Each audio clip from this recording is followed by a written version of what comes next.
This is a Third Age acting company production for Collective Encounters. Featuring Anya, Keith, June, Lynda, Margaret and Anne.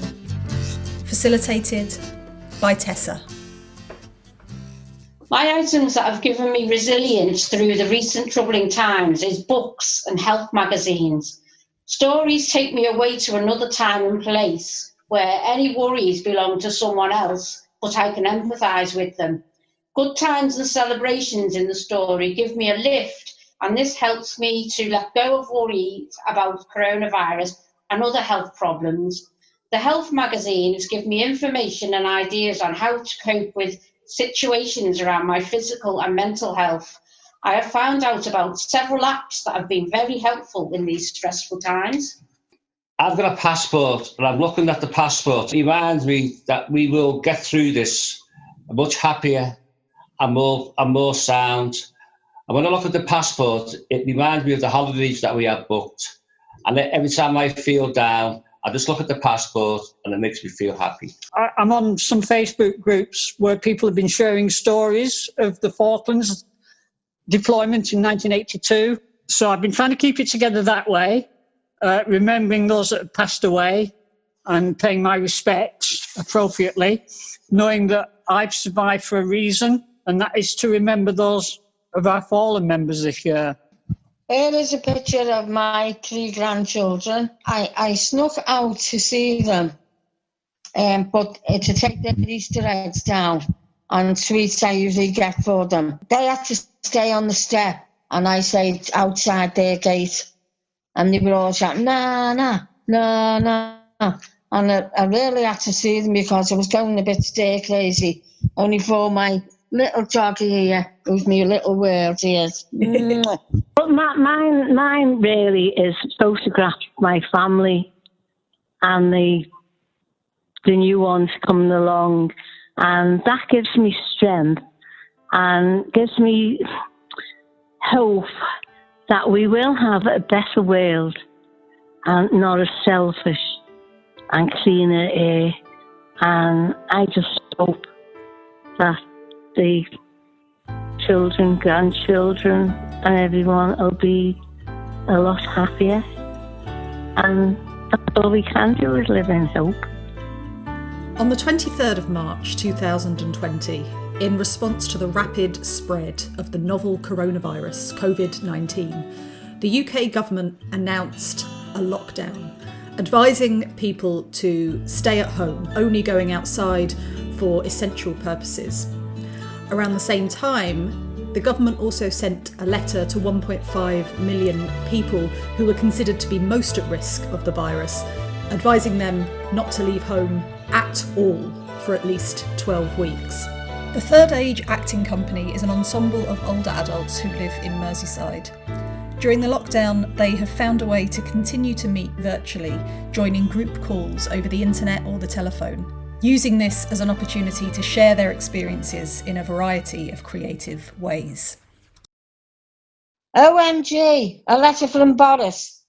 Cannot go out for over 3 months, bloody COVID. Week 2, not bad up to now.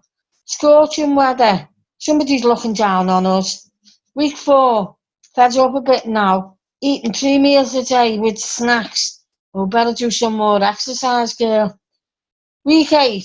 Still fed up sometimes. Neighbour come down to fix me new weighing scales. Oh, sorry I bothered when I got on. Week 10. I'm getting used to this now. This COVID lark. When I think of the very early start, standing, waiting for delayed trains, smelly buses, freezing cold wet. I think I'm going to miss COVID next year. Week 12, hooray! Can go out now. We'll be glad when it's all back to normal, really. I can say I survived it, and I'm one of the lucky ones. I'm looking online for things to do to keep me sane and busy. I found a site that looked okay, run by a lady called Lizzie. She says, sit in a pyramid, get in the zone. I thought, what the hell, I'll give it a go. And I gave a chant that came out as a moan, so I gave up. Next thing to catch my eye online was a site called Astro Travel. Surround yourself in feathers and fluff and contemplate your navel. The cat came in and thought, such fun, it all began to unravel, so I gave it up. A week to the day I got in the zone, I had a strange call on my mobile phone. Your angel has given me news for you. If you want to receive it, it's 20 quid and 2. I gave it up. How are we looking after our neighbours? On the line is Margaret. She's 85 from Norris Green. So, Margaret, how are your neighbours looking after you? They don't have to look after me. I would appreciate it if they were a lot more friendly.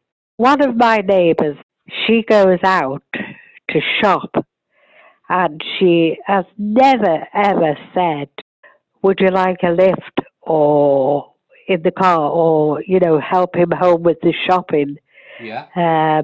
So I don't think that's very neighbourly. Very difficult to judge and be judgmental about these things because you don't know what's going through their mind.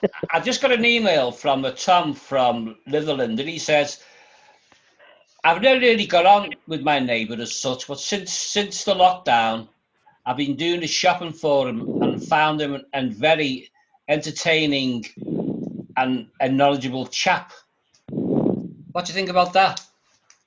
I think that's very positive because us older people, usually when we do get chatting, because in the past before lockdown, I've had some great conversations with the younger generation and they've been very amused and what have you. And I found the younger people, they certainly were very kind and very considerate, rather more so than the people my age group. But that actually goes against some of the things that we hear about the older people and the younger people not really mixing. But it's got another email that says, I live in a flat. Does Margaret live in a house? If so, has she a garden and is that helping her? Yes, it is. Unfortunately, I live on a main road, so it's not very good for that. But I have a nice big back garden.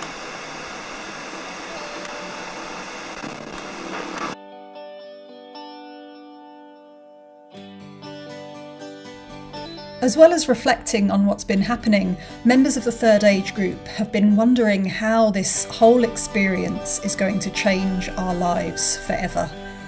And a big question we've been exploring is what kind of a world we want to live in when we're on the other side of this pandemic. Respect yourself and others with empathy. Clean air, clean sea, and an NHS that will still be free. Back off. Keep safe. 1 metre distance will save lives. Back off. Keep safe. 1 metre distance will save lives. I will fight. I don't give in easily. I'm a bit of a fighter. I'm going to stay resilient. I hope to see people embracing each other. Children's faces light up seeing their grandparents. To feel safe, not forgetting the amazing work the NHS have done.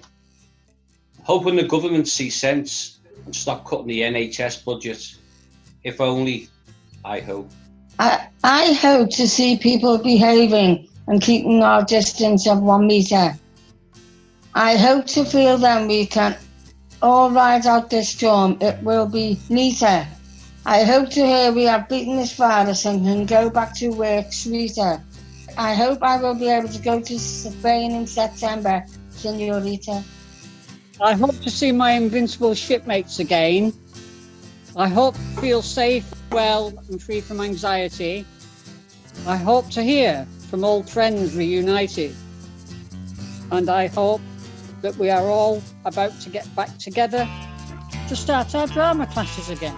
After COVID, I hope to see people with respect for the spaces they've used to connect. I hope to feel more at one with my community and the new friends I've met. I hope to hear children's laughter, birdsong and the wind in the trees. I hope for a wonderful life. Sing, sing, sing. I love to hear the birds. Dance, dance, dance. If I can. And think of your joy and of your laughter.